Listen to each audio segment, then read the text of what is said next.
So in this segment, we're going to be talking about Roger Daltrey is a musician disappointed by the lack of progress after Brexit, saying we haven't made the most of it. So this is a Brexiteer, Roger Daltrey, who doesn't understand the EU, doesn't understand Brexit, and probably outside of rock music doesn't understand much, to be honest. Daltrey said he feels very disappointed with the lack of progress he feels the UK has made after Brexit. What progress did you want them to make? That's what I don't get about these people. The Who musician, who was one of the most prominent and vocal supporters of Brexit in the build-up to the EU referendum in 2016, in a new interview with The Independent, the 78-year-old, struck by his view that the EU is too divorced from everyday people. I would not say the EU are that divorced from the ordinary person.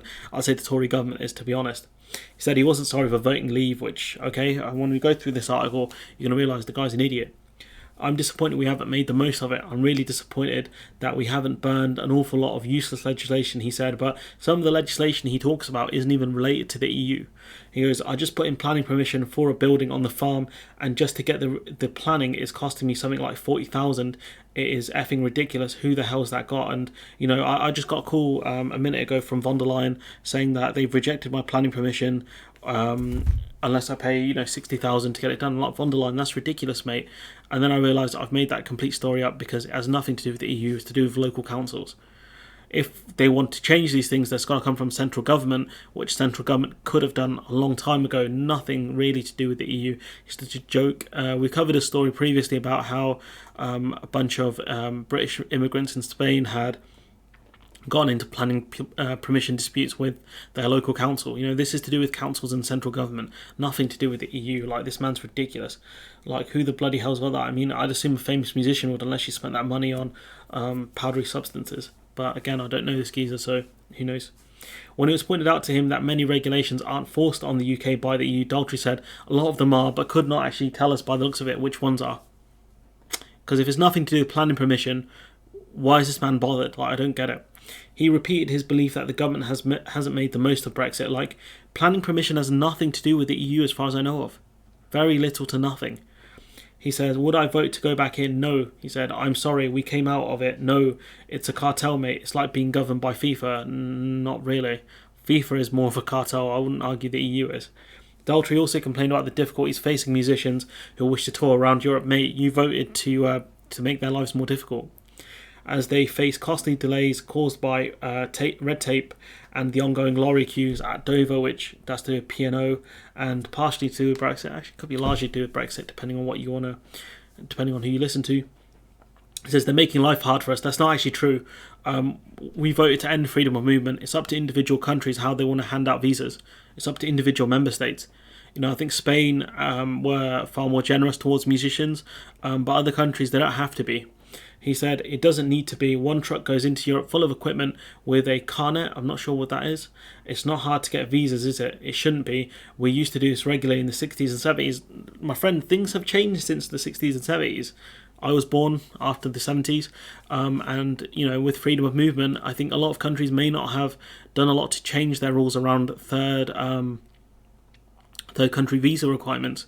UK musicians got very, very comfortable with freedom of movement, and evidently their agents are the ones who deal with touring in America and other countries. But given the fact that when musicians typically tour through Europe, they're going to go through not one or two countries, they go through the vast majority of them. Start at one of probably my favourite bands toured in Europe. They'll go all the way through from Ireland all the way to Russia, and they would need visas for individual states because they're American. But if I was a musician, I wanted to tour in America, I'd only need one visa to get into America. So that's the difference, really. He continued, there's no cooperation. I mean, mate, the EU offered visa-free access for musicians.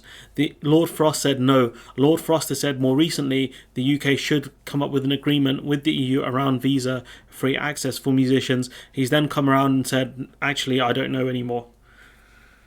He says they were always going to punish us. No, they weren't, mate. It's just, this is what happens in your third country.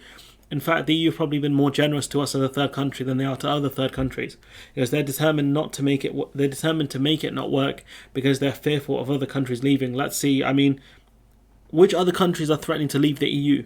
I'll wait.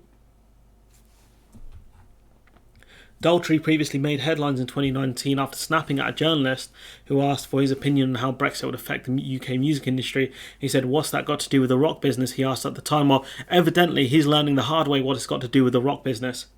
He said, when the journalist asked how are you going to tour in Europe, Daltrey snapped back, "Oh dear, as if we didn't tour in Europe before the effing EU.